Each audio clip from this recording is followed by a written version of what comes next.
An unusual exhibition has opened in South Korea to remind the public of the Seawall ferry tragedy. Anyone can take part in this so-called memory storing exhibition. These boxes, hanging on the ceiling and decorated with stars, are dedicated to the 304 victims of the Seawall ferry disaster. Visitors can lie down on the floor to look inside the boxes filled with the possessions of the perished ferry passengers. Kim Jong-cheon, director, 416 Memory Storage, said, "Why did you hang the boxes on the ceiling? We live under the sky filled with the dreams and hopes of these children who have become stars." Photos of the victims' rooms decorate the walls of this exhibition hall. They remind visitors of the sadness that is now filling the empty rooms that have lost their residents. The gallery's warehouse is also full of items that belong to their ill-fated Seawall passengers. This place, called 416 Memory Storage, puts on display everything related to the Seawall ferry sinking, including the victims' bags and clothes, as well as commemorative items and records that were used nationwide to pay homage to the perished passengers. Kwon Yong-chang, planning team 416 Memory Storage, said they accept any item, however small it is, as long as it represents the pain of the Seawall ferry tragedy. The Ansan-based 416 Memory Storage plans to continue holding exhibitions related to the Seawall ferry tragedy in the future.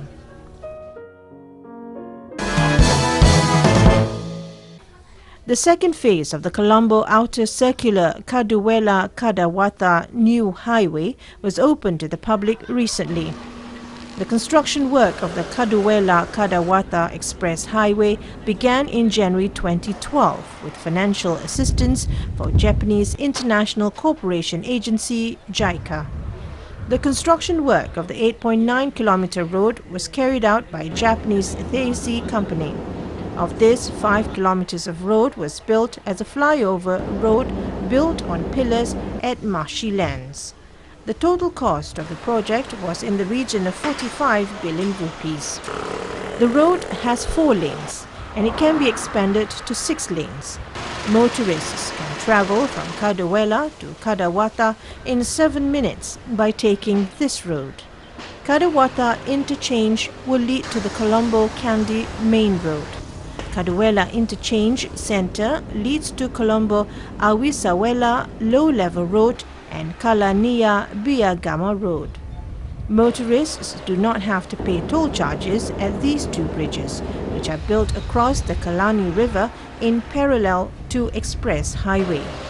The new bridge will help motorists to travel between Kalania Biagama Road and Low-Level Road without going through Kaduwela City. The road was built with drainage systems preventing any flood situations. It has a CCTV camera system operating 24 hours. The Road Development Authority said that the system will be used to detect motorists violating road traffic regulations or driving vehicles at excessive speed. The maximum speed is 100 kilometers per hour. The project director of Colombo-Kaduwela Express Highway said that they had to face many challenges during the road construction process.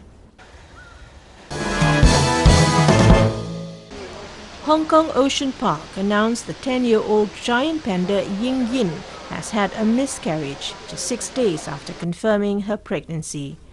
Ocean Park confirmed that the giant panda has had a miscarriage. Ying Ying was due to deliver within a week, but vets looking after the 10-year-old panda said scans showed the fetus had stopped developing and no heartbeat was detected. There's a lot of things that can cause fetus to be non-viable, but unfortunately in giant panda, that is still pretty much a mystery. I mean, there is not a lot of information that one can gather to be able to tell that, what causes the fetus to stop developing. Ocean Park says Ying Ying is healthy and the miscarriage shouldn't affect her ability to reproduce. And even though the pregnancy wasn't successful this time, Experts say Ying Ying could try having a baby again next year. People from Japan have performed the Our Summer Festival dance in Paris. About 30 dancers from Tokushima Prefecture in western Japan were accompanied by drums and stringed instruments called shamisen for the event at Place des Vosges. They wore summer kimonos or Japanese happy coats. The dancers taught some of the spectators how to perform the traditional Awa dance and invited them to join in. A French journalist organized the event to introduce Awa dance culture.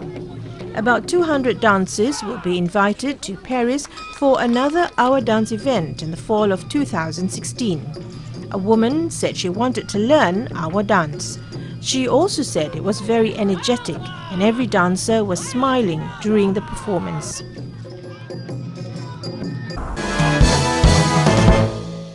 Mount Fuji has been capped with snow for the first time this season.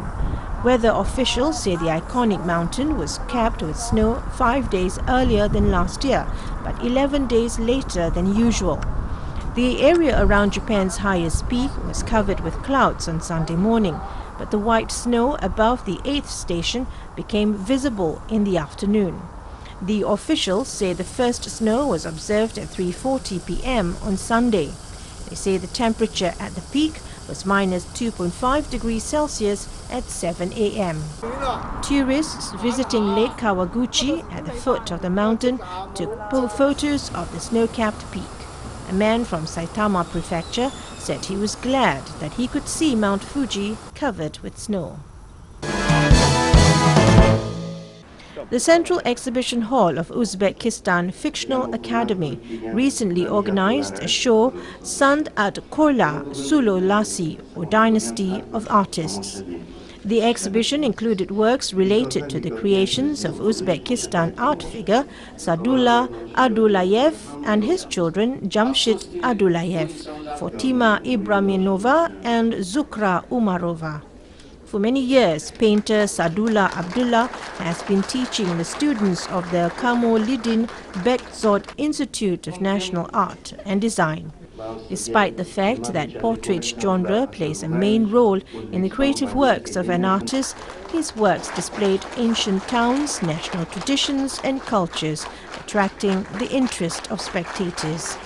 His son Jamshid Abdullayev is an architect.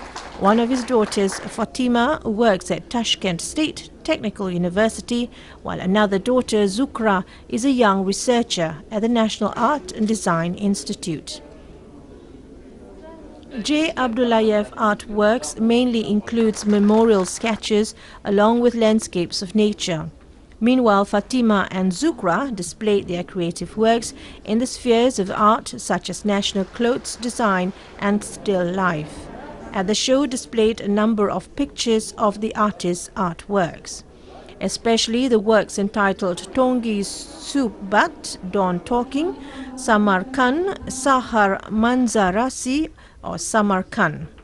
With their special themes and various colors, the townscape are Ghazal Bostoni or Poetry of Gazelle, Ofta Molok, M. Komilov Portreti or Portrait of an Ophthalmologist M. Komilov, Zotira, Memory, Tok Larga, Yol, The Way to the Mountains, were the center of attraction of the admirers. 6 two-month-old tiger cubs greeted tourists at the Huangshan Tiger Forest Park in East China's Anhui province. The 6 cubs are similar in size and color. They lazily stretched out their legs, rolled over their bellies, and sometimes gazed at visitors. Sometimes they played in front of the camera and used their paws to catch the camera. Sometimes they lay on the ground playing. A visitor said it is fun indeed. They are lovely. She is used to seeing adult tigers and now she is seeing little ones, and they are so lovely. Although only 2 months old, they have a big appetite, each eating several kilograms of beef a day, with an additional meal in the afternoon, according to the breeder. The 6 cubs were born to 3 mothers, and they have to be separated while being fed so they would not fight with one another. Some hot-tempered cubs do not like to be disturbed while eating. They roared while eating as if warning visitors not to disturb them. The little cubs looked very curious about the surrounding. They sniffed here and there, jumping and trotting, attracting a large number of visitors who vied with one another to take pictures of them. Some bold visitors even went so far as to hold the little cubs in their arms. A visitor said they used to see adult tigers in the zoo and they look ferocious. Now they are seeing the tiger cubs. They look so lovely that she wants to hold them in her arms. It's not dangerous to hold them in your arms, said breeder Hu Zongbao, but in another month they cannot be held in the arms. Without the breeders around, it will be dangerous to hold them. 6 pairs of brides and bridegrooms participated in a group wedding ceremony conducted in the ancient manner of the Han nationality recently in South China's Guangxi Zhuang Autonomous Region. The ceremony was designed according to the style supposedly in currency among the Han people during the Western Zhou dynasty 1100 BC to 771 BC in Chinese history. The 6 pairs walked slowly and gracefully into the temple of Confucius in Nanning City, the region's capital, and said not a single word during the whole ceremony but only exchanged love through their eyes. The wedding deacons presented the newlywed sachets filled with herbs and incenses in a symbol to drive away evil spirits. A tuft of hair was cut from both the bride and the bridegroom and tied together by a red string, representing their union and a promise to face whatever may be in the future together. In the ceremony lasting more than an hour, the newlyweds also kowtowed to their parents and then to each other. Newlywed He Shu said she felt very happy to participate in such a grand Han-style wedding, and she is also very grateful for their parents' blessings.